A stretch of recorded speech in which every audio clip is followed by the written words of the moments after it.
জাপানের ৩২ জন বিজ্ঞানী কয়জন জমজমের কূপের উপরে গবেষণা করেছেন, পানির উপরে ২০১২ এবং ১৩ সালে।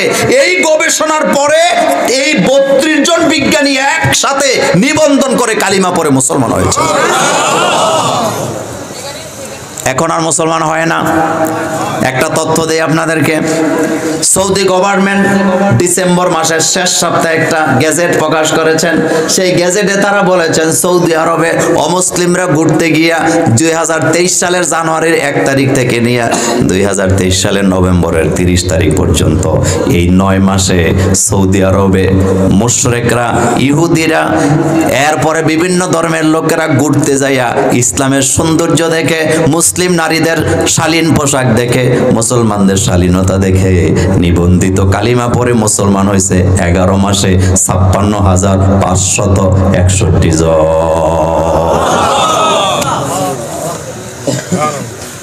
কষ্টের জ্বালায় বলি অনেক সময় অমুসলিমরা মুসলমানের সংস্কৃতি দেখে, শালীনতা দেখে কালিমা পড়ে মুসলমান হয়, আর আমার দেশের সাংস্কৃতিক কর্মীরা উলঙ্গ হইয়া নাইসা জিনাকে প্রমোট করে এমন সাংস্কৃতিক কর্মী আছে না? না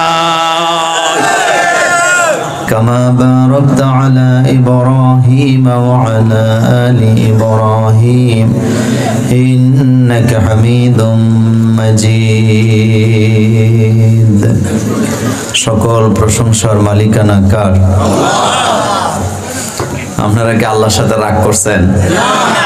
তা আল্লাহর নামটা আসতে হবে না জোরে হবে? বলেন তো জোরে একটু। বিশাল আকাশ কার? জমিন কার? আমরা কার? আইন চলবে কার? প্রশংসা করবেন কার? সে আল্লাহর জন্য সকলে পড়েন আলহামদুলিল্লাহ। রব্বানা লাকাল হামদ হামদান কাসীরান তাইয়িবান মুবারাকান ফীহি। প্রশংসা করলেন কার? লাভ হয়েছে কার? আলহামদুলিল্লাহ। আমরা দোয়া করছি আল্লাহ আজকের মাহফিলকে আপনি কবুল করেন।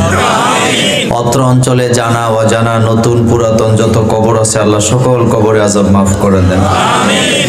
যে যত দূর থেকে এসছে সকলকে কদমে কদমে নেক দান করে দেন। সহি সালামতে বাড়িতে ফিরে যাওয়ার তৌফিক দান করেন। দেখেন পৃথিবীতে যত কিতাব নাযিল হয়েছে মূল কিতাব একটাই, সেটা হলো কোরআন। আজকের পৃথিবীতেও যত কিতাব আছে, মানব রচিত বলেন অথবা নকল করা বলেন, তাফসির বলেন, হাদিসের কিতাব বলেন, মূল কিতাব কয়টা? একটা। সেটা কি? কোনো সন্দেহ আছে? এটা তেলাওয়াত করলে প্রতি অক্ষরে কয় নেকি? 10 নেকি। অন্য কোন কিতাব তেলাওয়াত করলে কি প্রতি অক্ষরে 10 নেকি পাওয়া যাবে? যাবে না। এই কিতাবটি হলো ওহী। এক কথায় পুরাটা কিতাব ওহী। এটা আল্লাহর পক্ষ থেকে এসছে। এখানে রাসূলের বানানো একটি কথাও নাই। আপনি একটু চিন্তা করবেন এই কথা লুট কত। এত বড় বিশাল কিতাবের ভিতরে মানব রচিত অথবা কোনো নবীদের একটা কথা বলা নাই। প্রত্যেকটা কথা কার? আল্লাহ পাকের। আল্লাহ রাব্বুল আলামিন বলছেন মা ইয়ান্তিকু আনিল হাওয়া ইন হুয়া ইল্লা ওয়াহয়ুন ইউহা। আমার নবী নিজের থেকে কোনো কথা বলেন নাই, যা বলেছেন এটা ওহী। একজন কবি বলেছেন মোহাম্মদ হারগিজ না গুফতা তানা গুফতা জিবরাইল। মোহাম্মদ হারগিজ না গুফতা তানা গুফতা জিবরাইল। জিবরাইল হারগিজ না গুফতা তানা গুফতা রাব্বুল জালিল। মুহাম্মদ সাল্লাল্লাহু আলাইহি ওয়াসাল্লাম কথা বলেন না ততক্ষণ, জিবরাইল আমিন বলেন না যতক্ষণ, জিবরাইল আমিন বলেন না ততক্ষণ, আল্লাহ বলে না যতক্ষণ। তার মানে আল্লাহর কথাই জিবরাইল বলে, আর জিবরাইলের কথাই মুহাম্মদ সাল্লাল্লাহু আলাইহি ওয়াসাল্লামের জবানে আছে না? না। এই কিতাবটা মোল্লারা শিখায় নাই, সরাসরি আল্লাহ শিখাইছে। আমাদের দেশের কিছু কিছু বুদ্ধিজীবী শিক্ষিত বাংলা শিক্ষিত লোকের ধারণা হলো কোরআন মোল্লারা শিখায়। কিন্তু আল্লাহ সাহেব জানায় দিয়েছে এটা মোল্লার কিতাব নয়, মোল্লারা এটা শিখায় না। তো শিখায় কি? আল্লাহ বলছেন আর রহমান আল্লামাল কোরআন, তিনি দয়ালু যিনি কোরআন শিখায়। তাহলে আপনাদের কাছে জানতে চাই এটা মোল্লার কিতাব না আল্লাহর কিতাব। তাইলে এই কিতাবের বিরোধিতা যারা করে, যাদের কাছে মজা লাগে না, বোঝা যাবে স্রষ্টার কালাম তাদের কাছে ভালো লাগে না। কিয়ামতের ময়দানে তাদেরকে অন্ধ বানায়া উঠাবেন কে? আমার কলেজার ভাইয়ারা খেয়াল করেন, ঠান্ডা মাথায় বুঝেন। আল্লাহ বলছেন আর রহমান আল্লামাল কোরআন, আমি কোরআন শিক্ষা দেই। আরেক জায়গায় আল্লাহ বলছেন ওমান আ'রাদা আন যিকরি, আমার কালামকে যারা সম্মান করে না, আমার কথাকে যারা ভুলে যায়, আমার কোরআন থেকে যারা দূরে সরে যায়, আমা বলা হয়েছে সেখানে। আল্লাহ বলছেন কিয়ামতের ময়দানে আমি তাদেরকে অন্ধ বানায় উঠাবো। আজকের পৃথিবীতে যারা কোরআনকে মানতে চায় না, যারা সম্মান করতে চায় না, কিয়ামতের ময়দানে তাদের চোখগুলো অন্ধ করে দিবেন কে? তাহলে প্রথমে জানলাম কোরআন হচ্ছে আল্লাহর পক্ষ থেকে ওহী। 2 নম্বরে জানলাম কোরআন কি মোল্লারা শিখায় না আল্লাহ শিখায়। 3 নম্বরে আল্লাহ রাব্বুল আলামিন বলছেন কোরআনটা কেন নাযিল করলাম। বিশ্ব নবীকে আল্লাহ বলছেন আলিফ লাম রা কিতাবুন আনজালনাহু ইলাইকা লিতুখরিজান নাসা মিনাজ যুলুমাতি ইলান নূর। আমি কোরআনটা আপনার উপরে নাযিল করে দিলাম যাতে করে মানব মণ্ডলীকে অন্ধকার থেকে আলোর দিকে নিয়ে আসতে পারেন। আর আলো হলো কোরআন, আলো হলো ইসলাম। ছোট্টবেলা আমরা কালিমা পড়েছি আল ইসলামু হাক্কুন ওয়াল কুফরু বাতিলুন, আল ইসলামু হাক্কুন ওয়াল কুফরু বাতিলুন, আল ইসলামু নূরুন ওয়াল কুফরু যুলুমাত। তার মানে হলো কোরআন আছে যেখানে, ইসলাম আছে সেখানে, ইসলাম আছে যেখানে, আলো সেখানে আছে না। এই কোরআনের উপরে যারা আমল করবে তাদের কবরটাকে আলোকিত করে দিবেন কে? এই কোরআন 114টা সূরা, বলেন কয়টা? প্রত্যেকটা সূরার আলাদা আলাদা মর্যাদা আছে না নাই? তা আসেন ছোট্ট একটা সূরা থেকে আলোচনা করে, আগে তেলাওয়াত হবে তারপরে আলোচনা হবে, যেখানে মানুষের কোনো কথা নাই। প্রত্যেকটা সূরার আলাদা আলাদা মর্যাদা আছে না? আজকে আমরা ছোট্ট একটা সূরা থেকে আমরা কথা শুনবো ইনশাআল্লাহ। যারা পারেন আমার সাথে পড়েন আউযু বিল্লাহি মিনাশ শাইতানির রাজিম, বিসমিল্লাহির রহমানির রহিম, ইন্না আ'তাইনাকাল কাউসার ফাসাল্লি লিরাব্বিকা ওয়ানহার, ইন্না শানিআকা হুয়াল আবতার। এই সূরাটার নাম সূরাতুল কাউসার। বলেন তো সূরার নাম কি? কাউসার। সূরাটিতে আয়াত সংখ্যা 3, রুকু সংখ্যা 1। সূরাটা নাযিল হয়েছে মক্কায়। রাসূল কারীম সাল্লাল্লাহু আলাইহি ওয়াসাল্লামের যারা মক্কায় বিরোধিতা করেছেন তারা কিন্তু রাসূলের চরিত্রের ব্যাপারে তাদের কোনো সন্দেহ ছিল না। তারা নিজেরাই সাক্ষী দিচ্ছেন তিনি আমাদের আল আমিন, তিনি কখনো মিথ্যা কথা বলে না, তিনি আমানতদারি, আমানতের খেয়ানত করেন না, তিনি কাউকে গালি দেন না, কারো কোনো ক্ষতি করে না, কারো জমি দখল করে না, কারো বিরুদ্ধে গীবত করে না, কারো প্রতি হিংসা করে না, বিদ্বেষ করে না, ঝগড়া লাগায় না, বরং ঝগড়া মিঠায় দেয়। এত বিশ্বাস যেই লোকটার উপরে ছিল, সেই লোকটার বিরোধিতা শিক্ষিত লোকেরা করেছেন একটাই কারণ, কারণ কোরআনের জ্ঞানের কারণে তাদের দাম, তাদের মর্যাদা কমে গেছে, রাসূলের মর্যাদা বাড়ায় দিছে কে? মক্কার কুরাইশ নেতাদের সবচেয়ে বড় অভিযোগটাই ছিল আমরা শিক্ষিত মানুষ, এক একজন ডক্টরের ডিগ্রি নিলাম, কত বিশ্ববিদ্যালয়ে পড়লাম, কত উস্তাদের কাছে শিখলাম, কত কবিতা লিখলাম, কবিতা রচনা করলাম, আমাদের কাছে জিবরাইল আমিন আসতে পারলো না। অথচ এতিম পোলা মুহাম্মদ বাপ হারাইছে জন্মের আগে, জন্মের পরে মাকেও হারাইছে। এমন একটা এতিম উম্মি নবী যে কোনোদিন স্কুলে যায় নাই, মক্তবে যায় নাই, অথবা কোনো ওস্তাদের কাছে একটা অক্ষর জ্ঞান শিক্ষা করেন নাই, তার কাছে জিবরাইল আমিন কেন আসে? কেন আসে? এই হিংসার কারণে তারা মুহাম্মদ সাল্লাল্লাহু আলাইহি ওয়াসাল্লামকে নবী আর রাসূল মানতে পারে নাই। আমাদের সমাজগুলোতেও আমার গ্রামের কোনো লোক যদি বড় আলেম হয়, চেয়ারম্যান হয়, মেম্বার হয়, এমপি হয়, মন্ত্রী হয়, প্রফেসর হয়, বাহিরের লোকেরা তাকে মর্যাদা দেয়, কিন্তু গ্রামের লোকেরা সমানে হিংসা করে, এমন ঘটনা চাটখিলেও আছে না?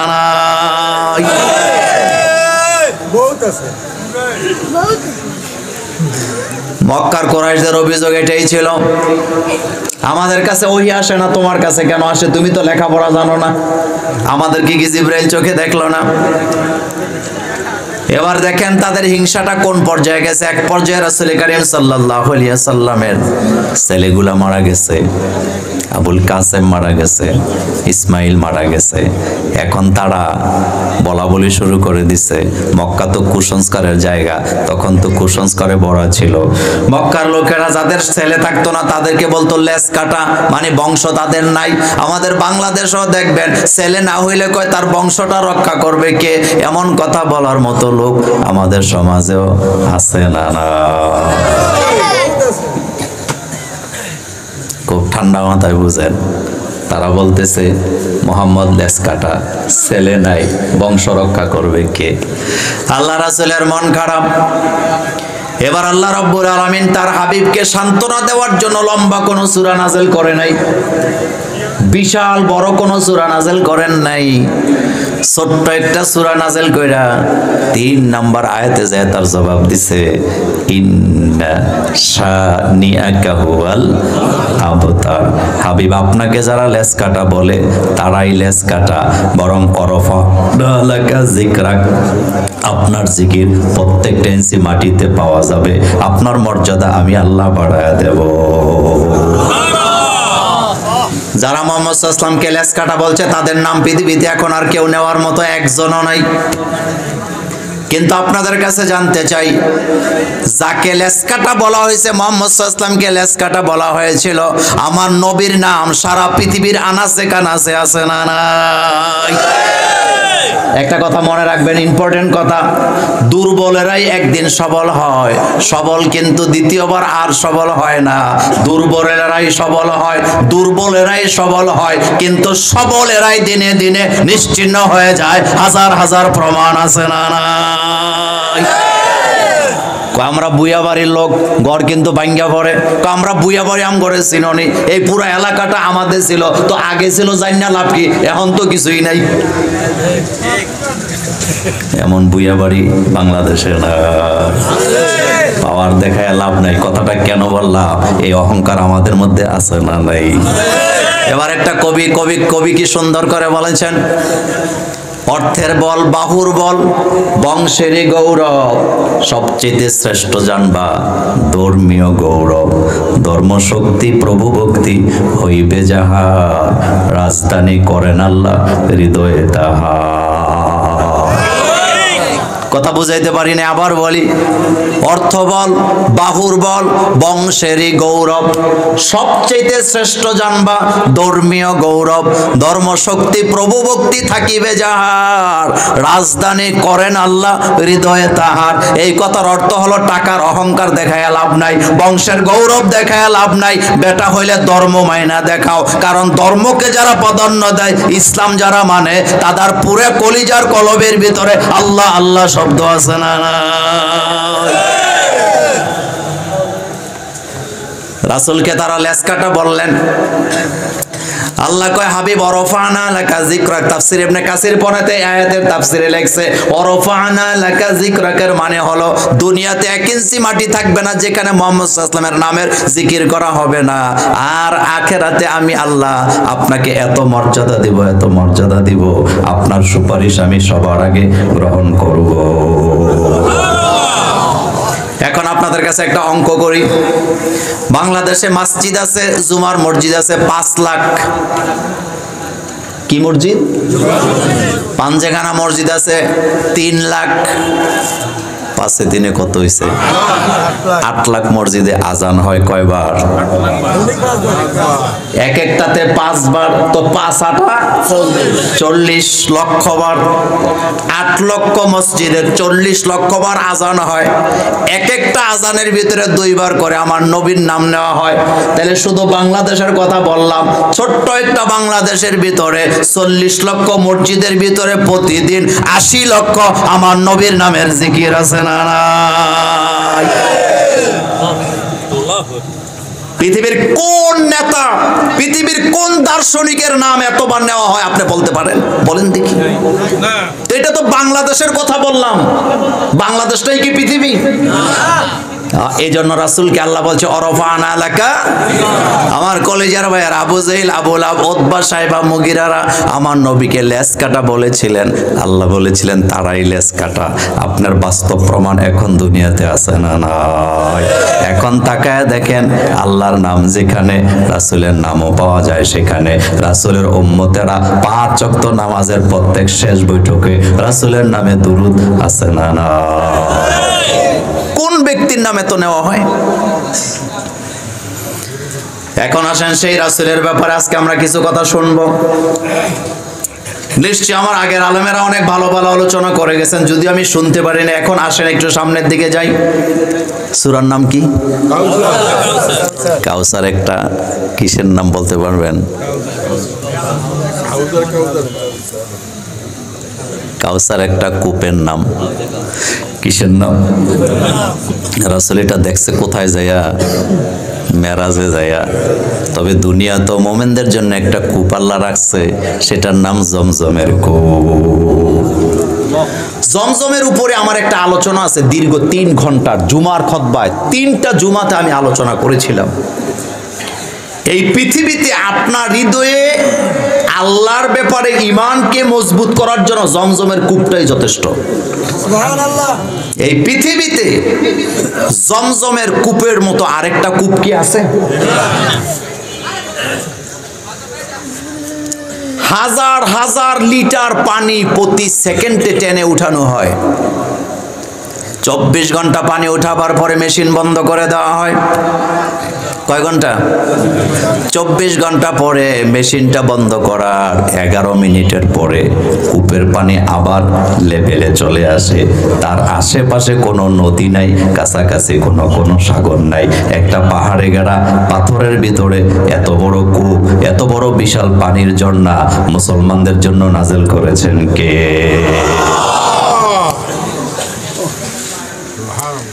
জাপানের 32 জন বিজ্ঞানী, কয়জন?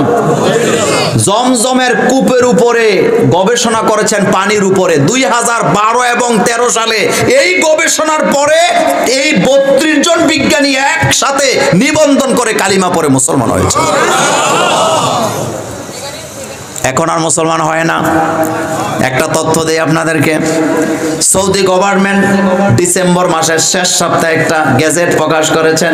সেই গেজেটে তারা বলেছেন সৌদি আরবে অমুসলিমরা ঘুরতে গিয়া 2023 সালের জানুয়ারির 1 তারিখ থেকে নিয়ে 2023 সালের নভেম্বরের 30 তারিখ পর্যন্ত এই 9 মাসে সৌদি আরবে মুশরিকরা, ইহুদিরা, এরপরে বিভিন্ন ধর্মের লোকেরা ঘুরতে যাইয়া ইসলামের সৌন্দর্য দেখে, মুসলিম নারীদের শালীন পোশাক দেখে, মুসলমানদের শালীনতা দেখে নিবন্ধিত কালিমা পড়ে মুসলমান হয়েছে 11 মাসে 56,561 জন।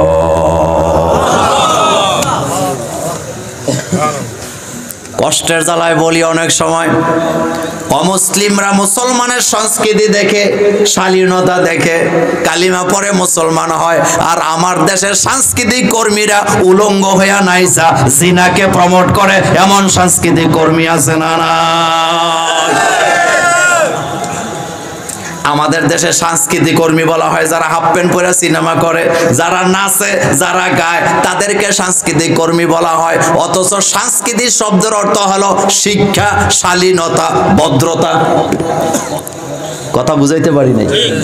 সাংস্কৃতিক শব্দের অর্থ হলো ভদ্রতা, শালীনতা, শিক্ষা, শিষ্টাচার, পাঞ্চুয়ালিটি। তো যারা হাফ প্যান্ট পরে তাদের মধ্যে শালীনতা আসেনি? কথা কন না কেন? তাহলে বোঝা গেল শালীনতা শিখতে হলে ইসলামের কাছে আসার দরকার আছে না নাই? সেই নবীর চরিত্রের ব্যাপার আমাদেরকে বলছেন কে? আর কি নবীটা পাইছি। তো রাসূল কারীম সাল্লাল্লাহু আলাইহি ওয়াসাল্লাম হাউজে কাউসার দেখছেন, দেখার পরে মনে মনে দোয়া করতেছে, আল্লাহ আমার উম্মতের জন্য যদি এটা হতো। তাফসিরে আসছে, পুরা লম্বা কথা বলবো না, আমি সামনে কিছু কথা বলে যাব। রাসূল কারীম সাল্লাল্লাহু আলাইহি ওয়াসাল্লাম আল্লাহর কাছে দোয়া করতেছে, আল্লাহ এই কূপটা তো আমার উম্মতের জন্য দরকার। আল্লাহ রাব্বুল আলামিন যখন হাবিব মন খারাপ করলেন, ঘোষণা দিয়ে জানায় দিলেন, ইন্না আতাইনা কাল কাউসার, হাবিব নিশ্চয় আমি আপনাকে এই হাউজে কাউসার দান করে দিলাম। আতাইনাকা, আমি আপনাকে দিয়ে দিলাম কাল কাউসার, পুরা কাউসারটা। তাফসিরে তাবারি বনেতা বলেন, রাসূলের উম্মতের সংখ্যা যত, পেয়ালার সংখ্যা তত। সুবহানাল্লাহ ভাই, যে কইরা রাসূলের উম্মতের সংখ্যা যত, পেয়ালার সংখ্যা তত। সুবহানাল্লাহ। সবাই খাবেন, তবে মুছে তেল দিয়েন না। দুনিয়াতে রাসূলকে যারা অনুসরণ করে না, বেদাতকে যারা প্রমোট করে, শিরিককে যারা জায়গা দেয়, তাদের ভাগ্যে হাউজে কাউসার জুটবে না।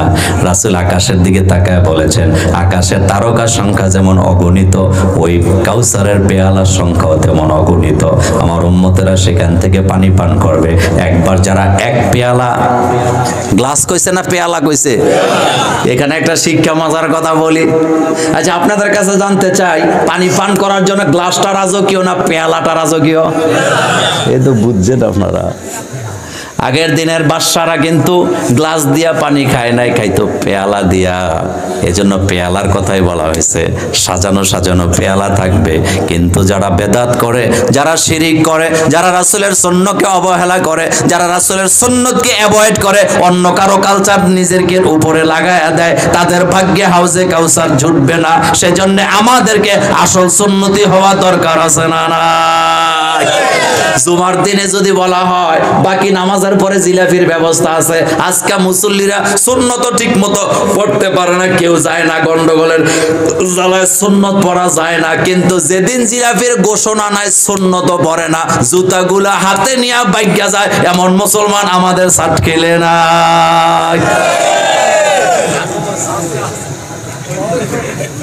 তবে আপনাদের এই গ্রামে নাই।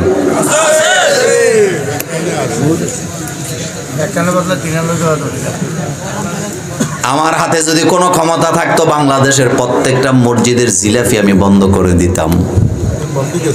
কারণ এই জিলাপি নিয়ে মসজিদের বারান্দা বড়ায়, গন্ডগোল করে, ঝগড়াও করে। তিতাস, কুমিল্লার তিতাসের এক গ্রামে যায় শুনলাম জিলাপি লইয়া ঝগড়া লাইকা মামলা দিছে 3টা। কি মামলা? জিগাইলাম কিসের মামলা? কয় যেই বেটা জিলাপি দিতেছিল উনি ওনার ছেলেরে 2টা দিছে। কয়টা? 2টা দিছে। এখন আরেকজন যায় কয়, কিরে তোর পোলারে 2টা দিলি কেন? কয় তোমার কি হইছে? কইতে দেরি, খিচতে দেরি নাই।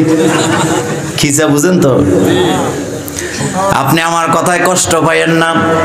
আরব দেশের লোকেরাও কিন্তু তাবারুক দেয়, তবে আপনাদের মতো এই সিস্টেমে দেয় না।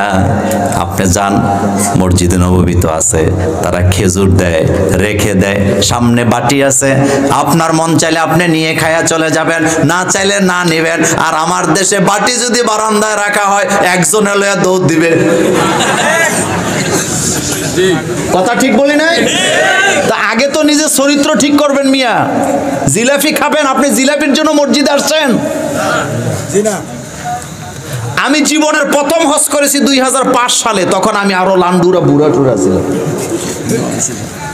কত সাল? তখন আমি আরো বুড়া ছিলাম না, আমার দাড়ি টাড়ি ফাঁকনা আছিল, আমি তখন ছাত্র। তো আরাফাতের ময়দানে প্রচন্ড গরম, মিনারেল ওয়াটার পাওয়া যাচ্ছে না।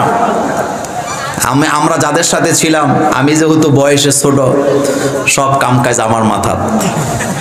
তা আমারে বলতেছে, তুমি যেহেতু টুকটাক আরবি জানো, ওই যে ডাব্ব দিয়ে খাবার দেয়, বড় লরি দিয়া। আমারে বলছে তুমি যদি 2-3 প্যাকেট খাবার আনো, ওই খাবারটা জরুরি না, জরুরি হলো এটার ভিতরে একটা এরকমের পানির বোতল আছে। তো পানির বোতল 2-3টা প্যাকেট আনলে আমাদের পানিটা হয়ে যায়, মিনারেল ওয়াটার। তা আমি যাই দাঁড়াইছি, বিশাল বড় ডাব্বা দিয়ে দিচ্ছে প্যাকেট। একটা প্যাকেটে 1 প্যাকেট খেজুর, একটা বার্গারের মতো, আর একটা হলো বোতল, এই যে পানির বোতল। তা আমি যাই প্রথমে দাঁড়াই এভাবে হাত দিছি, আমাকে 1 প্যাকেট দিছে। আমি তো বাঙালি, আমি তো একটার জন্য যাই নাই। সবাই একটা নিয়ে চলে যায়, কিন্তু আমি একটা দেওয়ার পরে এটা বাম হাতে নিয়ে আবার হাত দিছি, দেওয়ার পরে আরেকটা দিছে। এবার আমিও যখন হেটা ওই হাতে নিছি, নিয়ে আবার যখন হাত দিছি, হেতে আমার দিকে চোখ রাঙ্গায় এমন জোরে ধমকি দিচ্ছে, কাম্মাররা। এখন আমি এমন ভয় পাইছি, আমি তো ভয় পেয়ে দাঁড়ায় আছি। দাঁড়ায়া থাকা অবস্থায় ভিতরে যাইয়া পুরা 24 প্যাকেটে 1 কার্টনের না আমার মাথার দিয়ে যা খালাস। কয়টা দিছে? শিক্ষা নেন আমার ভাইয়েরা। 2টা জিলাপি নিয়ে ঝগড়া করার, আমি বারবার চাওয়াতে পুরা প্যাকেটটাই দিয়ে দিছে। এটার নাম ইসলাম, এটার নাম মুসলমান। জিলাপি দিবেন, মসজিদের মধ্যে নিষেধ করি না, বারান্দায় রেখে দিবেন, ঘোষণা দিয়ে দিবেন প্রত্যেকে একটা করে নিয়ে যাও, একটা করে নিয়ে নিয়ে বাড়িতে চলে যান। আমি মোল্লা নাজিমের কোনো নিষেধাজ্ঞা নাই, কিন্তু দরজা গেট টেট লাগাইয়া একদিক দিয়া দেয়, আবার এদিক দিয়া লইয়া ওদিক দিয়া বাড়াইয়ে। এটা সাট খিলে নাই। এটা কি জিলাপি খাইতে আইছে না নামাজ পড়তে আইছে? আমি মূল জায়গায় আসছিলাম। রাসূলের মহব্বত যদি থাকতো, আপনি জুমার নামাজের পরে সুন্নাহ নামাজ পড়ে বাড়িতে যেতেন, অথবা বাড়িতে যে সুন্নত পড়তেন। কিন্তু আপনি তো সুন্নত নামাজ নিয়ে আপনার কোনো টেনশন নাই, আপনি টেনশনে আছেন জিলাপি শেষ হয়ে যায় নাকি। কথা ঠিক বলি নাই? আবার কালকে সকালে কব মোল্লা নাজিম ভাই তো জিলাপির বিরুদ্ধে ওয়াজ করে গেছে, চেয়ারম্যান সাহেব সাক্ষী আছে। আমি জিলাপির বিরুদ্ধে কথা বলছি, আমি সিস্টেমের বিরুদ্ধে কথা বলেছি। আপনি রেখে দেন, এখানে রেখে দেন।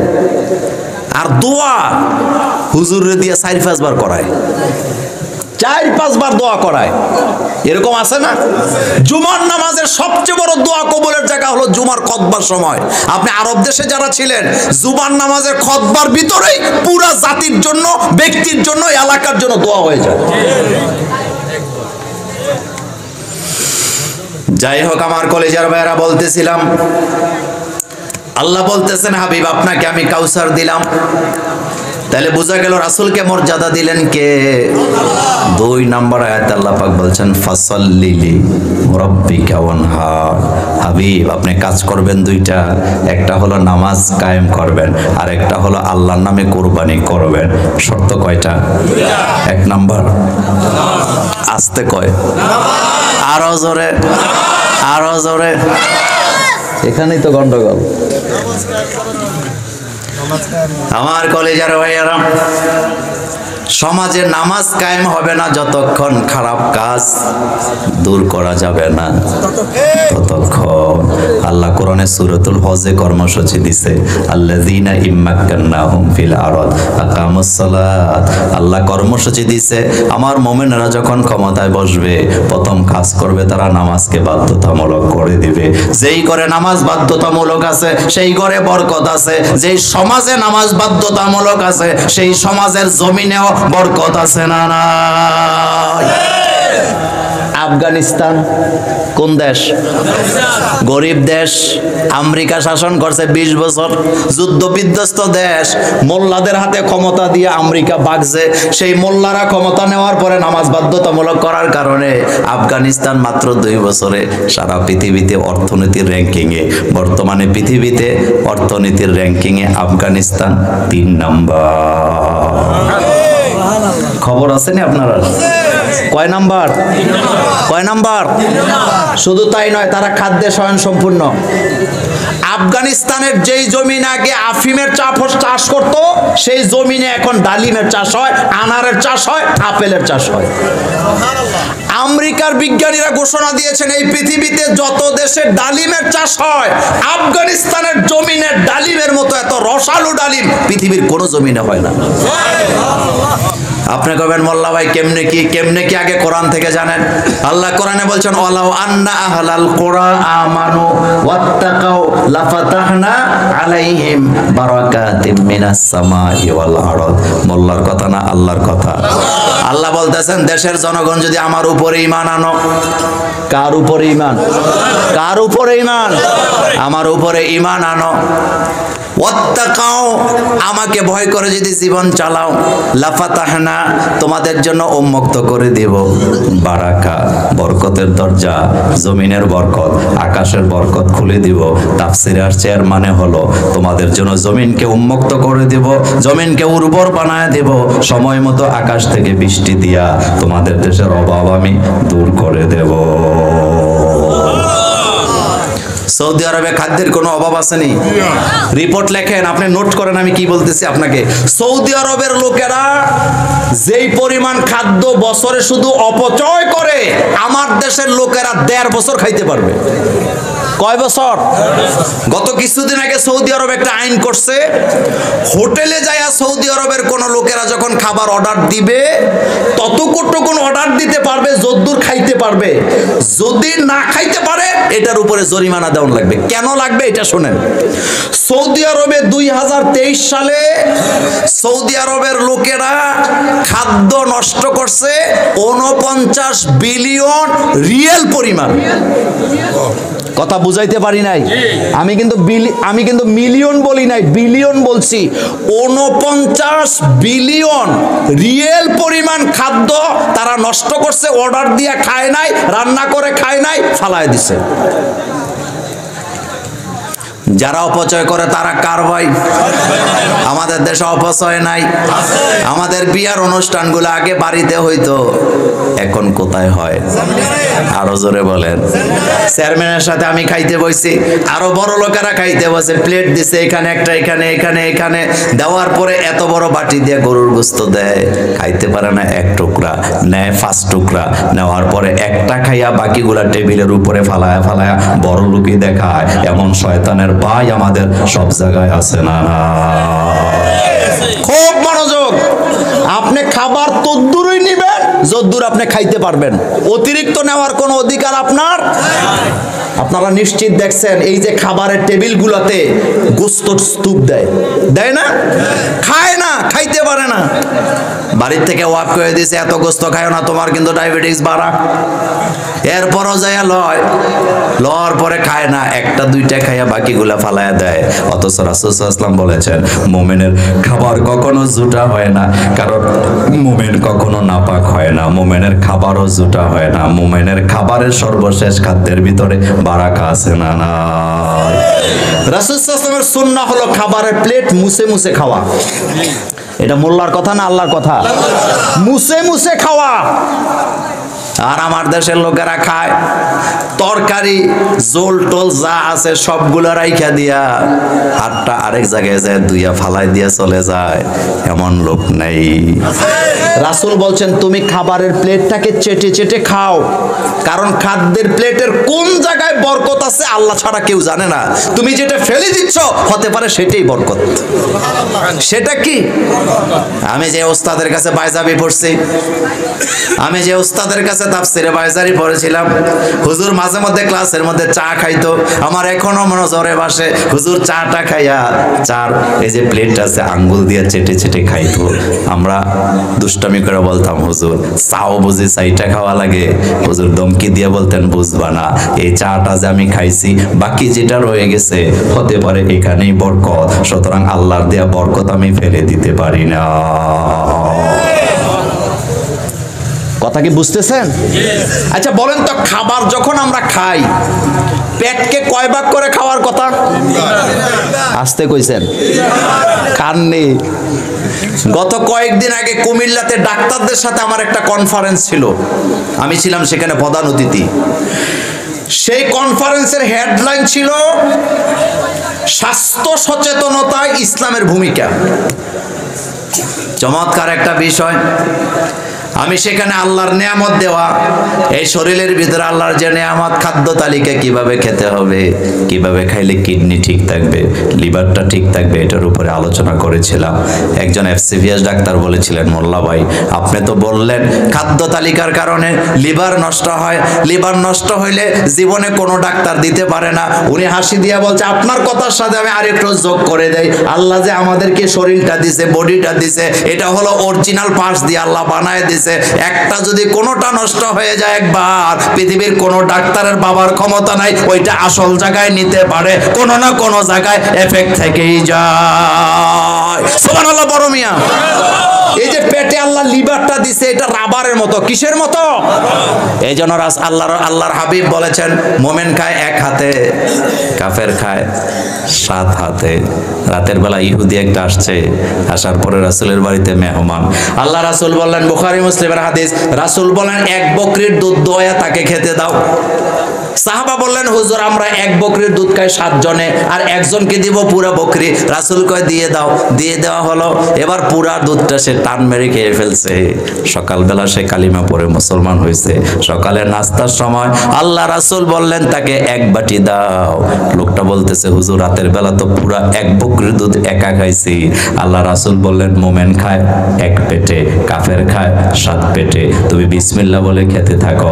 এবার নবমুসলিম যখন বিসমিল্লাহ বলে খেতে শুরু করলেন, খেতে খেতে খেতে খেতে খেতে খেতে 1 বাটি দুধ শেষ করতে পারে নাই।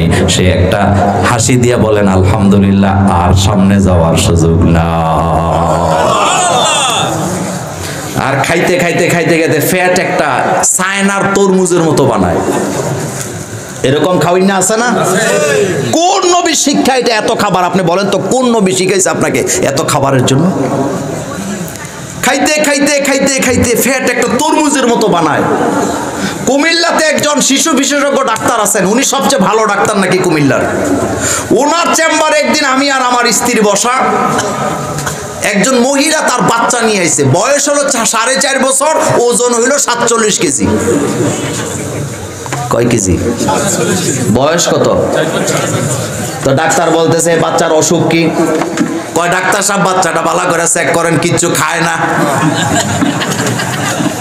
যখন কইছে কিছু খায় না, ডাক্তার আমার দিকে তাকায় একবার, বাচ্চার দিকে তাকায় একবার। ডাক্তার মাথা থেকে পেট পর্যন্ত পুরাটা দেখে টেকা, এরপরে প্রেসক্রিপশন নিয়ে একটা সিরাপ লিখে দিছে, দিয়া কয় যান খাওয়াইন, ভালো হয়ে যাবে। যখন চলে গেছে আমার হাসি দিয়া কয়, মোল্লা ভাই দেখছেন নি, হাতির বাচ্চা লই আইছে, কয় কিছু খায় না। আপনাদের বয়স যাদের 30-40 হয়েছে, আপনার মা কি কোনোদিন আপনার পিছে খাবার নিয়ে দৌড়ান লাগছে? এখন কি করে? এখন কি করে?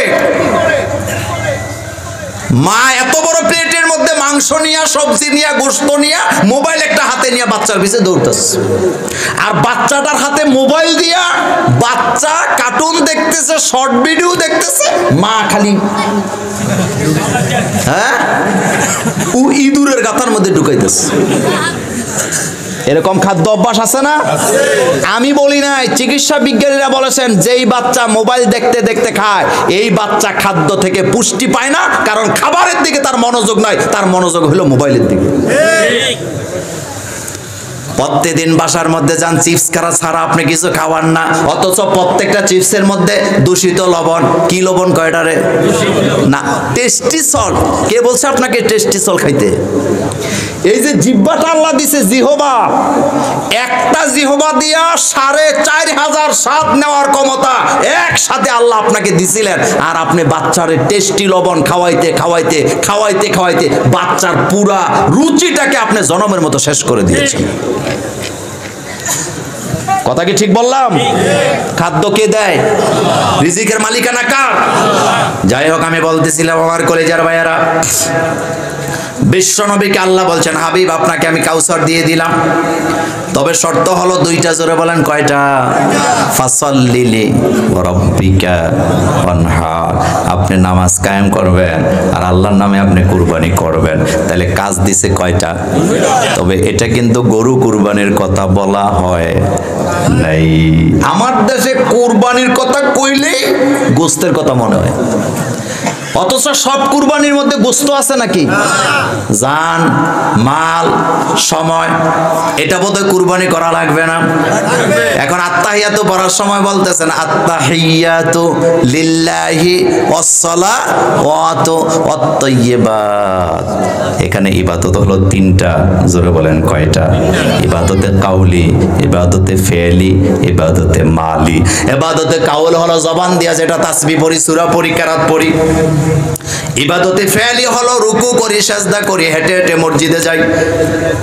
আর ইবাদতে মালি হলো যেখানে দান করার দরকার সেখানে দান করার দরকার আছে না নাই? তাহলে ইবাদত হয়েছে কয়টা, কয় প্রকার? এক নম্বরে ইবাদতে কাউলি, জবান দ্বারা ইবাদত, লা ইলাহা। এটা কিসের ইবাদত? জবানের। বলেন কিসের? আমানতু বিল্লাহি ওয়া মালাইকাতিহি ওয়া কুতুবিহি ওয়া রুসুলিহি ওয়াল ইয়াউমিল আখির ওয়াল কদরি খাইরিহি ওয়া শাররিহি মিনাল্লাহি তাআলা ওয়াল বা'সি বাদাল মাউত। ইমাম সাহেব হুজুর জুবান নামাজে খুতবা দিতেছেন, এটা ইবাদতে কাউলি। ইমাম সাহেব হুজুর নামাজের ভিতরে কেরাত পড়তেছেন, এটা ইবাদতে কাউলি। এই যে আমি ওয়াজ করতেছি, এটা ইবাদতে কাউলি। কোরআন তেলাওয়াত করতেছেন, এটা ইবাদতে কাউলি। আরেকজনকে দাওয়াত দিচ্ছেন, নামাজের কথা বলতেছেন, উপদেশ দিচ্ছেন, এখানে ইবাদতে কাউল আছে না নাই? দাওয়াত কি শুধু মোল্লারা দিবেন, আপনারাও দিবেন? কথা কয় না নাকি শুধু মোল্লারা দিবে? শুধু মোল্লাদের কাঁধে দাওয়াতের দায়িত্ব। একটা সময় ছিল বাড়ির মুরব্বীরা সমস্ত মানুষদেরকে নামাজের জন্য ডাকতেন ফজরের সময়। এখন আর ডাকা ডাকি নাই, যার যার নামাজ শেষে পড়ে। এমন যুগে এখন বর্তমানে আছি না না? একটা সময় ছিল পুরো বাড়িতে একজন মুরব্বী, সবাই ভয় পাইতো।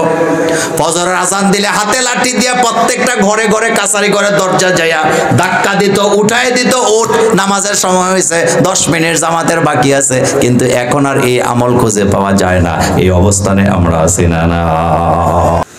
নামাজের জন্য বলার দরকার নাই, আসতে কইছেন। ফজর পরে যারা কোরআন পড়ে, তারা কোরআন পড়ে যারা কোরআনের আন্দোলন করে তারা, এই কথা আমার না, আল্লাহ আল্লাহ বলছে আকিমিস সালাতা লিদুলুকিশ শামসি ইলা গাসাকিল লাইলি ওয়া কুরআনাল ফাজরি ইন্না কুরআনাল ফাজরি কানা মাশহুদা। আল্লাহ বলেন সকালে ফজর পড়ো, ফজরে কোরআনের তেলাওয়াত করো, কারণ তোমরা যখন ফজরে কোরআন তেলাওয়াত করো তোমাদের তেলাওয়াতের সাক্ষী ফেরেশতারা আল্লাহ নিজে হয়ে যায়। সুবহানাল্লাহ। একজন মুমিনের সকাল বেলার প্রথম কর্মসূচি হলো ফজরের নামাজ। কিসের নামাজ? এরপরে 2 নাম্বার কর্মসূচি হলো কোরআন পড়া। এখন কোরআন কি ডুলে ডুলে পড়বেন না বুঝে বুঝে পড়বেন? এখন আর কথা কয় না।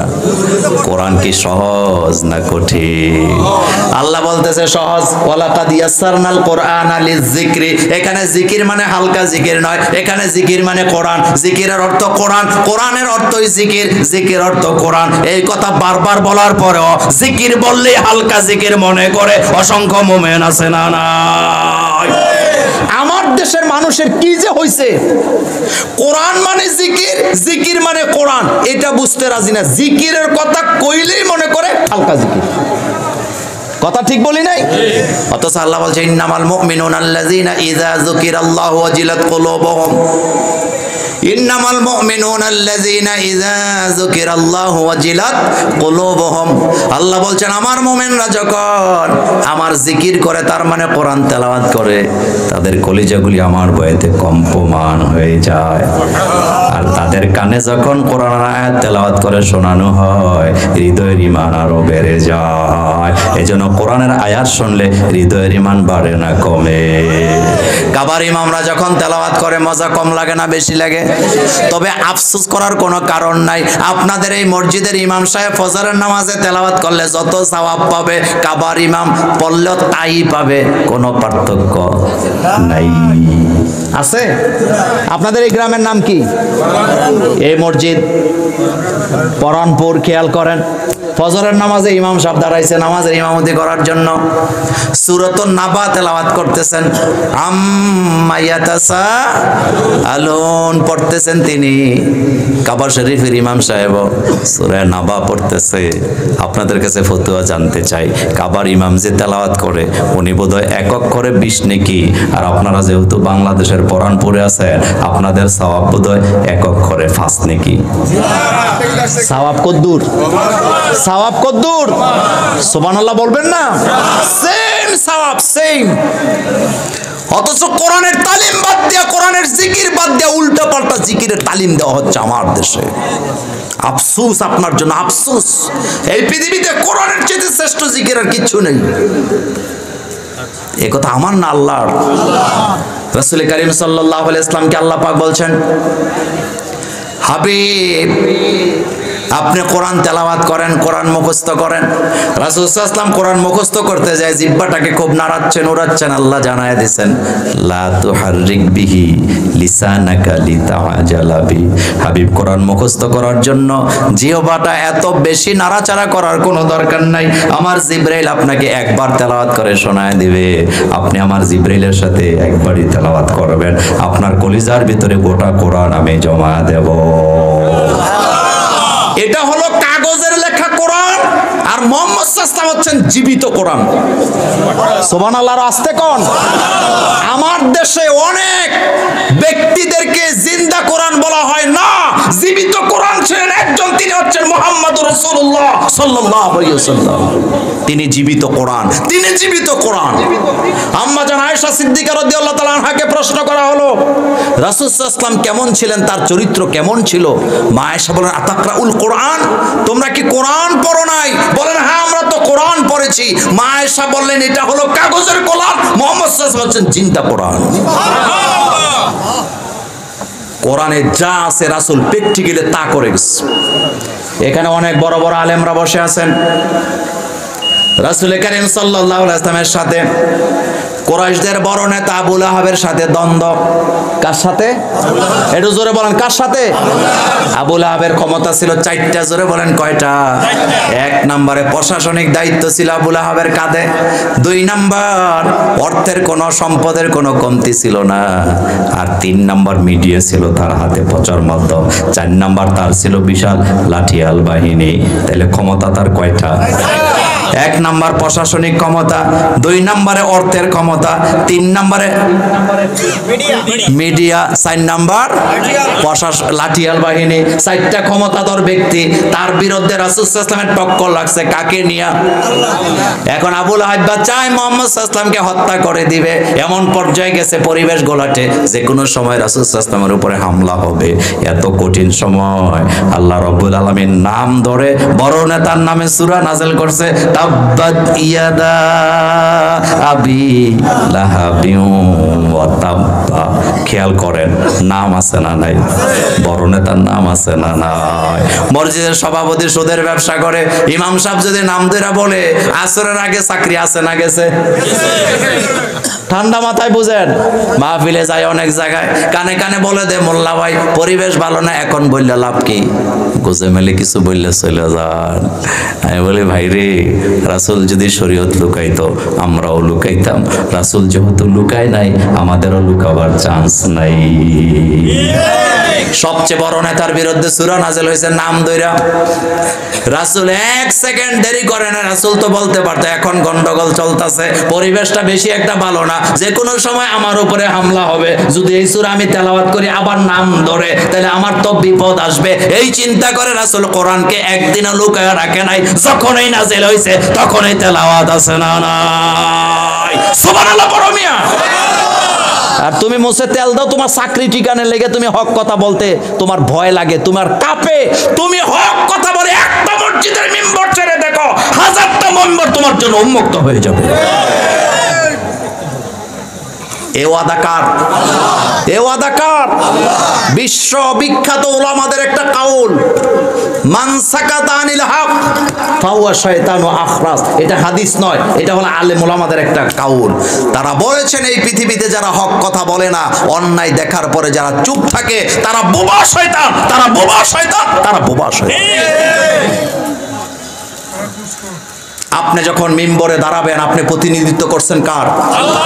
আপনি যখন মাহফিলের স্টেজে উঠবেন, আপনি প্রতিনিধিত্ব করতেছেন কার? আল্লাহ। এই সূরা দেখেন, ছাত্র জীবনের কথা। আমার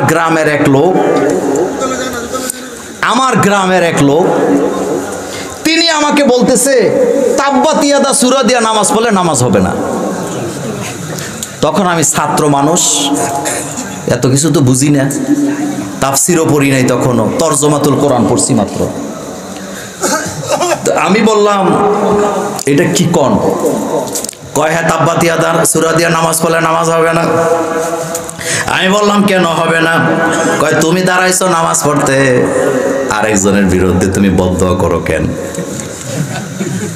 তো নামাজ তো ভালো জিনিস, নামাজে দাঁড়াইছো দোয়া করবা, বদদোয়া কেন করো? তখন তো বুঝি নাই, বড় হওয়ার পরে বুঝছি, আহারে নামাজে দাঁড়াই আর জায়গায় দাঁড়াই না কেন? আল্লাহ যাদের ব্যাপারে দোয়া করতে বলে তাদের জন্য দোয়া করা লাগবে। আল্লাহ যাদের জন্য বদদোয়া করতে বলে, নামাজ হোক নামাজের বাইরে হোক, বদদোয়া করার দরকার আছে না? না। আমার গ্রামে 5টা মাজার ছিল, কথা রেকর্ড হয়। কয়টা? এই লোকটা ছিল সবডি সর্দার, আমার আব্বার আবার দোস্ত। কথা বুঝছেন নি?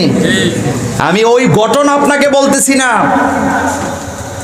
মনে মনে বদদোয়া দিছিলাম, আল্লাহ তোমার কোরআন নিয়ে তো বাজে কথা বলে, তার অবস্থাটা কি হবে জানি না। মৃত্যুর সময় জিহ্বাটা বেরিয়ে গেছে, জিহ্বাটা ভিতরে ঢুকাইতে পারে নাই। লাভটা কি হয়েছে জানেন? 1 বছরের মধ্যে 5 মাজারের একটাও নাই। এখন বর্তমানে আমার গ্রামে কোনো উরুস হয় না, গান বাজনা হয় না, কোনো কবরও নাই। ওনার এই সাথের একটারে বাড়ির লগে মাটি দিছিল, ওনার পোলারা কবর নিয়ে উঠাইয়া দূরের কবরস্থানে নিয়ে দিছে। কয় মাজার টাজারের দরকার নাই, জিব্বা বাইর হইয়া মরি, এটা চাই না, কোরআন চাই, কোরআন চাই, কোরআনের দরকার আছে না? কি ফতুয়াটা দিস? তাব্বাত ইয়াদা সূরা দিয়ে নামাজ পড়লে নামাজ হবে না। আপনি চিন্তা করছেন কত বড় ইবলিস তার পেটে ঢুকছে? যাদের কাছে কোরআন থাকে না 24 ঘন্টা, তাদেরকে শয়তান দখল করে রাখে। আমার কলিজার ভাইরা বলতেছিলাম, নামাজের দরকার আছে না নাই? নামাজ আগে না মাহফিল আগে? এত আস্তে বললে হবে না, নামাজ আগে না মাহফিল আগে? আমার জীবনে যত বছর ওয়াজ করি হুজুর, যখনই নামাজের ওয়াজ শুরু হয় জুতাটি হাতে লিয়ে চলে যায়। মানে উনি বুঝাইতে চায় ওয়াজ অন্যটা করবে, নামাজের ওয়াজ করলে শুনতাম না। আর রাসূলকে আল্লাহ পাক বলছেন, ফাসাল্লি লিরাব্বিকা ওয়ানহার, আপনি নামাজ পড়েন, আপনার নামাজ কায়েম করেন আপনার রবের জন্য। আমার কলেজের ভাইয়েরা বলতেছিলাম, রাসূল করিম সাল্লাল্লাহু আলাইহি ওয়াসাল্লামের উপরে কোরআন নাযিল হয়ে গেল। আবু লাহাবের নাম ধরেই তো নাযিল হয়েছে, হক কথা থেকে রাসূল এক পাও সরেন নাই। সরছে নাকি? এখন আপনাদের কাছে আমার জানার দরকার আছে, বাংলাদেশে নয়, সারা পৃথিবীতে নয়, সব জায়গার কথাই যদি বলি, তাহলে আপনাদের কাছে আমি জানতে চাই, ইসলামের ব্যাপারে সব জায়গায় ষড়যন্ত্রকারীদের ষড়যন্ত্র আছে না? না। মাদ্রাসায় ছেড়ে দিয়েছি আমি কোরআন হাদিস পড়ার জন্য, হারমোনিয়াম শেখার জন্য দেই নাই। অথচ দেখলাম মাদ্রাসার বইয়ের পশ্চদের উপরে হারমোনিয়ামের ছবি, মেয়েরা গোমটা ছাড়া জুটি বান্ধা নাচানাচি করতেছে, এরকমের একটা ছবি দিয়ে রাখছে। তাহলে আপনাদের কাছে আমি জানতে চাই, আমার ছেলে মেয়ে আমি মাদ্রাসায় দিয়েছি কোরআন হাদিস শিক্ষা করার জন্য, হারমোনিয়াম শিখতে দেই নাই। এই হারমোনিয়ামের ছবি যারা দিছে তাদের ভিতরে শয়তানি আছে না? না। এখন আমি মাদ্রাসার প্রিন্সিপাল, এখন আমি মাদ্রাসার ভাইস প্রিন্সিপাল, এখন আমি মাদ্রাসার আরবি প্রভাষক, এখন আমি মাদ্রাসার হুজুর। এখন আমি কিন্তু প্রতিবাদ করি না, না জানি চাকরিটা চলে যায় নাকি, চাকরি গেলে খামো কি? তাদের ব্যাপারে আমার প্রশ্ন, আমরা যখন মায়ের পেটে ছিলাম আমাদেরকে খাওয়াইছে কে? রূহের জগতে আমাদের রব ছিল কে? রব মানে প্রতিপালক। রূহের জগতে আল্লাহ জিজ্ঞেস করছে আলাস্তু বিরব্বিকুম, আমি কি তোমাদের প্রভু নই? সে জায়গায় আল্লাহ আমার রব ছিলেন। আমি তখন আমার রিজিক নিয়ে চিন্তা করি নাই। মায়ের পেটে ছিলাম, সেখানে রিজিক নিয়ে চিন্তা করি নাই। মায়ের পেট থেকে দুনিয়াতে আসলাম, পুরোটা ছাত্র জীবন আল্লাহ আমারে খাওয়াইলো, কোনোদিন রিজিক নিয়ে চিন্তা করি নাই। এখন বড় হয়েছি, শিক্ষিত হওয়ার পরে এখন বলতেছি চাকরি চলে গেলে খাবো কি? হক কথা বলা যাবে না। তাইলে বুঝা গেল রবের প্রতি ইমানের দুর্বলতা আছে না নাই? আপনার ইমান যদি সবল হতো, আপনার ইমান যদি সবল হতো, মূসা আলাইহিস সালাম যেমন ফেরাউনের বাড়িতে খাইয়া ফেরাউনের সামনে হুঙ্কার দিয়েছেন রবের ব্যাপারে, আপনিও হুঙ্কার দিয়ে জানা দিতেন হারমোনিয়াম শেখার জন্য মাদ্রাসা দেওয়া হয় নাই, আল্লাহর কোরআন রাসূলের হাদিস শিক্ষা দেওয়ার জন্য মাদ্রাসা দেওয়া হয়েছে। मदरसा है बागे जन्नत मुअल्लिम है मिसले गुल, मदरसा है बागे जन्नत मुअल्लिम है मिसले गुल, शहद उसमें इल्म दिन है तलेबा है बुलबुल। কবি কি সুন্দর করে বলতেছেন, মাদ্রাসা হলো জান্নাতের বাগান, মাজালিসুল কোরআন রাউযাতুম মিন রিয়াজিল জান্নাহ, মাদ্রাসা হলো জান্নাতের বাগান। সেই বাগানের ফুল হলো উস্তাদগণ, আর সেই ফুলের ভিতরে মধু হলো কোরআন হাদিস, আর বাচ্চাগুলা তালিবুল ইলমরা হলো মৌমাছি। 24 ঘন্টা মৌমাছিরা সেখান থেকে ইলমে দ্বীন আহরণ করে, তার মানে মধু আহরণ আছে না না? এজন্য মাদ্রাসার ছেলেদের পিছনে জিন শয়তান আছে না নাই? স্কুল থেকে পোলাপান ভাগে না, কিন্তু ভাগে কোত্থেকে? এই জন্য কবি বলছেন আমাকে বাড়িতে যেতে বইল না।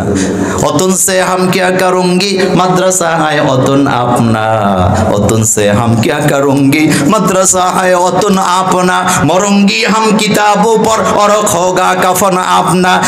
আমি বাড়ি ঘর দিয়ে কি করব? দাদার বাড়ি, খালার বাড়ি, মামার বাড়ি আমার দরকার নাই, মাদ্রাসাটাই আমার আসল বাড়ি। আমি যদি এখানে মরেও যাই, তোমরা কোরআনের পাতা দিয়া দাফন দিয়ে দিও, এরপরও বাড়িতে পাঠায় দিও না। আর সেই মাদ্রাসার পচ্ছদের উপরে হারমোনিয়াম যারা দিয়েছেন তাদের উদ্দেশ্য যে খারাপ, এতে কোনো সন্দেহ নেই। নতুন নাটক শুরু হয়েছে শরীফ থেকে শরীফা, তারা হুজুর করে বোকা মনে করে, পেশাব কইরা পানি খরচ করে না, জীবনে পশ্চিম দিক কোনটা বলতে পারবে না। তারা এসে আমাদেরকে সংস্কৃতি শিখায়। আমি সংস্কৃতির ব্যাখ্যা আপনাকে 1 ঘন্টা দিতে পারবো। আল্লাহ কোরআনে বলছেন ইয়া আইয়ুহান নাস ইন্না খলাকনাকুম মিন যাকারিন ওয়া উনসা ওয়া জাআলনাকুম শুউবাও ওয়া কাবাইলা লিতাআরাফু।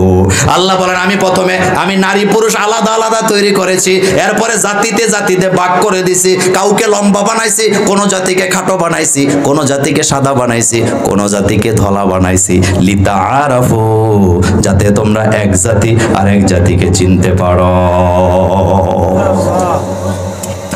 আগেও কবিতা লেখা হতো, এখনো লেখা হয়। আগে কবিতা লেখতো তাহাজ্জুদের নামাজ পড়া, আর এখন কবিতা লেখে গাঁজা টাইনা। কথা কন না কেন মিয়া? আগে কবিতা লেখতো তাহাজ্জুদের নামাজ আদায় করে।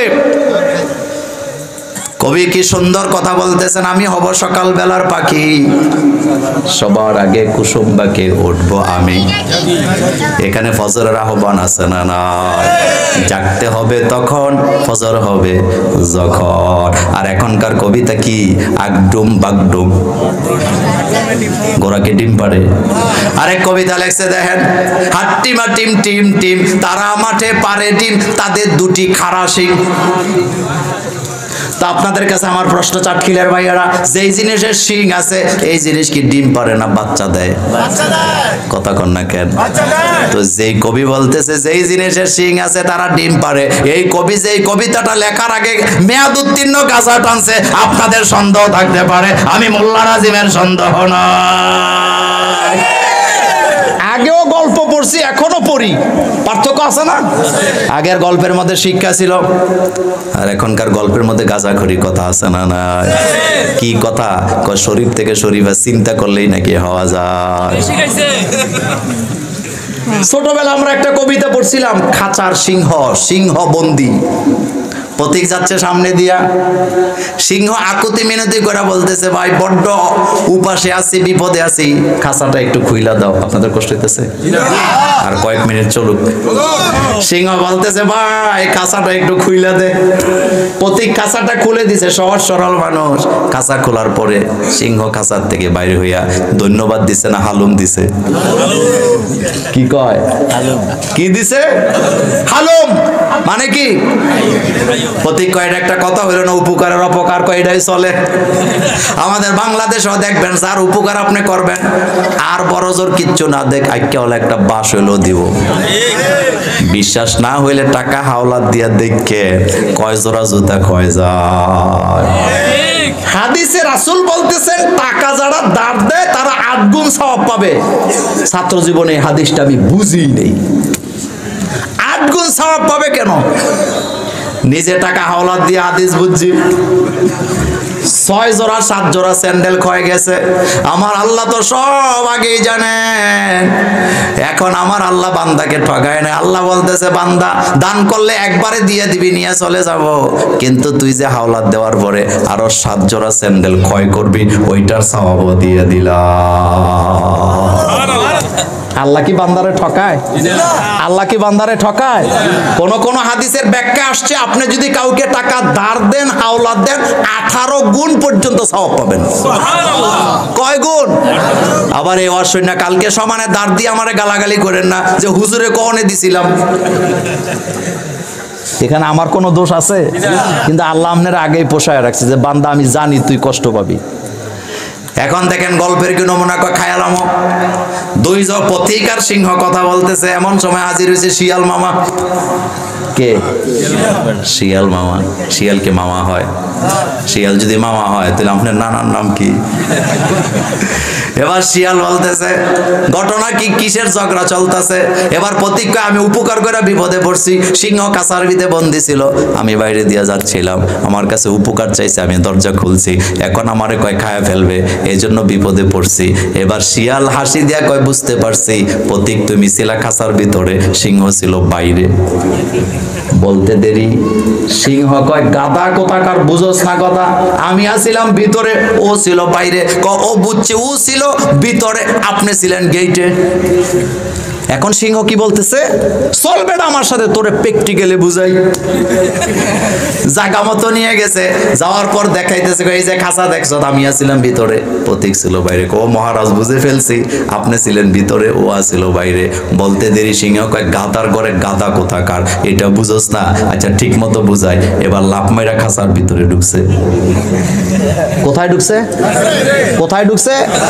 যখন ঢুকছে এখনো শিয়াল ঠান্ডা হয় নাই, কয়তো সিটকানিটা কেমনে দেওয়া ছিল। এবার প্রতীক যে সিটকানি লাগাইছে, লাগানোর পরে এবার সিংহ বলতেছে গাদা এবার তো বুঝছো আমি ছিলাম ভিতরে, ও ছিল ওই জায়গার বাইরে, আমাকে সে খুললা বাইর করছে। এবার দরজা বুঝে আইছে কিনা? শিয়াল কয় হ্যাঁ মহারাজ খুব ভালো করে বুঝে আইছে। তো এবার দরজা খুল, আমি বাইরে হই। কয় গুড বাই। কি ভাই শিক্ষা আছে না গল্পের ভিতরে? শিক্ষা আছে। আর এখনকার গল্প কি কয়? শরীফ ছোটবেলা শরীফার লগে খেলতে খেলতে শরীফ হইছে। আল্লাহ কোরআনে বলছেন অখলাকনাকুম আজওয়াজা। এই আজওয়াজা তাফসীরে ইবনে কাসির পড়েতা বলেন আজওয়াজা মানে শুধু স্বামী স্ত্রী না, প্রত্যেকটা জিনিসকে আল্লাহ বিপরীত লিঙ্গ করে তৈরি করেছেন। দিন বললে রাত আসে, আসে না? আলো বললে অন্ধকার আসে, ডান বললে বাম আসে, বাম বললে ডান আসে, পুরুষ বললে নারী আসে, নারী বললে পুরুষ আসে না। ছাত্র জীবনের কথা ক্লাস 5-এ পড়ি, তো স্যার ক্লাসের ভিতরে বিপরীত লিঙ্গ পড়াইতেছে। তো স্যারে জিগায় তুই 5টা ক, তুই 5টা ক। কইতে কইতে আমার এক বন্ধু এতে এখন বিদেশ আছে, তারে কয় তুই বল। এতে বলতে বলতে 5টা বলতে যায়, 4টা বললো আর বলতে পারে না, ঠেলা ছোটা কয় ল্যাংটা ল্যাংটি। সারে যে লাগাইছে পিডা, হেতে কয় স্যার পিডেন কেন?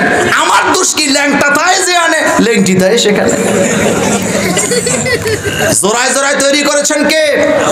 ইয়া আইয়ুহান নাসুত্তাকু রাব্বাকুমুল্লাযী খলাকাকুম মিন নাফসিন ওয়াহিদা ওয়া খলাকা মিনহা যাওজাহা ওয়া বাসসা মিনহুমা রিজালান কাসীরা ওয়া নিসা। কার কথা? আমার আল্লাহ বলতেছে আমি নারী পুরুষ আলাদা বানাইছি। আমি প্রথমে পুরুষ বানাই সেখান থেকে তার স্ত্রীকে বানাইছি, তারপরে বাচ্চা মিনহুমা রিজালান কাসীরা ওয়া নিসা, সারা পৃথিবীতে আমি লক্ষ লক্ষ নরনারী ছড়ায় দিয়েছি। পরিকল্পনা কার? পরিকল্পনা কার? আচ্ছা, একটা মজার কথা কই, ফিনল্যান্ডের আদালতে একটা মামলা হয়েছে। কোন দেশ? তো ফিনল্যান্ডের আইন হলো, কোন ছেলে যদি প্রাপ্তবয়স্ক হওয়ার পরে শারীরিকভাবে ছেলে হয় আর ভিতরে যদি হাতে মনে করে আমি মাইয়া, তাহলে হাতে মেয়ে। আর কোন মেয়ে যদি শারীরিকভাবে গঠনটা মেয়ে হয় কিন্তু ভিতরে ভিতরে যদি মনে করে আমি পোলা, তাহলে হেতি পোলা। এখন ফিনল্যান্ডের এক যুবক এক মায়ের দর্শন করছে, করার পরে আদালতে মামলা উঠছে।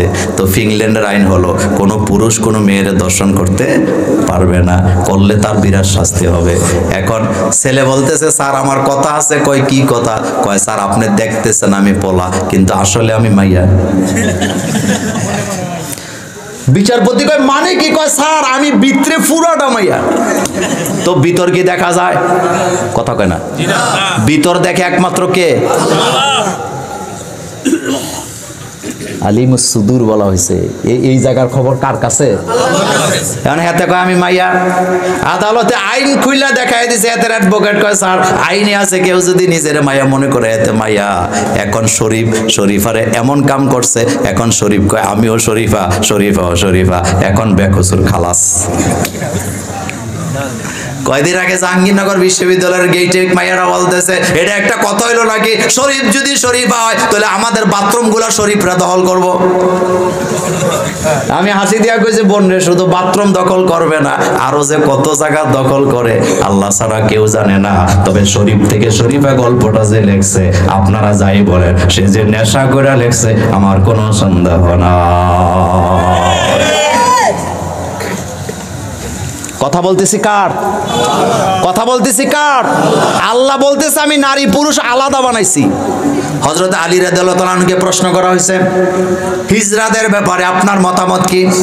হযরত আলী রাদিয়াল্লাহু তাআলা বুখারীর বর্ণনায় কত সুন্দর বর্ণনা দিলেন। তিনি বললেন, কোন বাচ্চা যদি হিজরা হয়ে জন্ম নেয়, সে যদি পেশাব করে মেয়েদের মতো, সে মেয়ে বাপের সম্পদ থেকে মেয়ের মতো মিরাজ পাবে। কোন ছেলে যদি পেশাব করে ছেলেদের মতো, সে ছেলে বাপের সম্পদ থেকে ছেলের সমান মিরাজ পাবে। এখন তোমরা যারা শরীফকে শরীফা বানাইতে চাও, তারা কি বুদ্ধি দিছে না বাস দিছে? কথা বুঝে না, কি দিছে?